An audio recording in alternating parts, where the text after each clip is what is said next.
Okay, class, picking up where we left off at. We have negative I times the square root of 7 over square root of 4 times the square root of 5.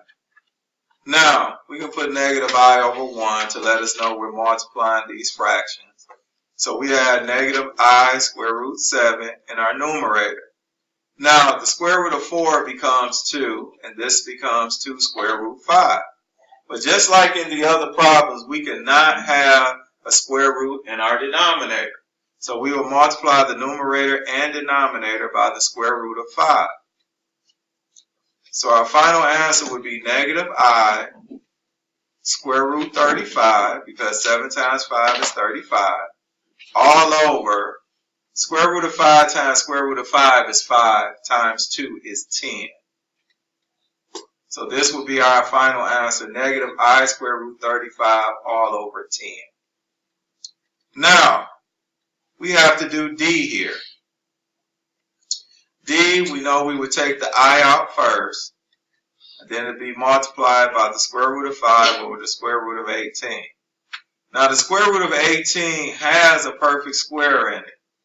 So we would take this I, we'll put it over 1, times the square root of 5 over, this would be square root of 9 times the square root of 2. Now, the square root of 9, we know is 3. And that would be 3 times the square root of 2. So now we cannot have a square root in our denominator. So, well, first let's multiply this I. We would add I square root 5 all over 3 square root 2. So we cannot have a square root of 2 in our denominator. So we multiply the numerator and denominator by the square root of 2. So our numerator would be I square root 10, and our denominator, we know square root of 2 times square root of 2 is 2, times 3 is 6. So our final answer will be I times the square root of 10 all over 6.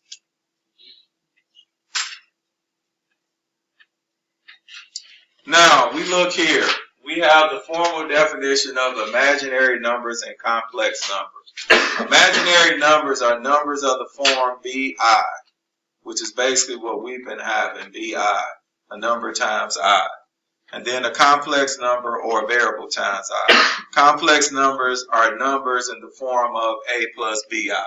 So it'll be something added or subtracted to it. So examples of complex numbers, we could do 5 plus 3i. We could have 5 minus 3i. Negative 2i, and so on. Now on page 152, it says simplify the following by hand. Write the results in complex form. A plus bi if necessary. Okay, now we have 8 plus or minus 6 square root 7 over 10. Now, if we look here, we can separate this, or we could factor. 8 and 6 both has 2 in common, and that will leave 4 plus or minus 3 times the square root of 7. And then we would divide that by 10. So now 2 and 10, they both have 2 in common. 2 goes into 2 once, 2 goes into 10 5 times. So your answer here would be 4 plus or minus 3 square root 7 all over 5. And that would be your final answer. Now we come here to B. Now if you notice here, we don't have the same situation we had before. We don't have a number we can factor out. But look here at the square root of 12. Doesn't the square root of 12 have a perfect square in it? So first, let's do that. We have 14 plus or minus. This would be the square root of 4 times the square root of 3 all over 8. So this would be 14 plus or minus 2 times the square root of 3 all over 8. Now we have the situation we have from A. 14 and 2, they both had 2 in common. So we can factor out a 2. And that will leave us 7 plus or minus the square root of 3 all over 8. Now we know 2 goes into 2 once, 2 goes into 8 4 times. So our final answer would be 7 plus or minus the square root of 3 all over 4. Wait, how did you get that first 2? How did I get what? This 2 here? Yeah. Yeah, we factored out 2 from the 14 and 2. Okay. Right.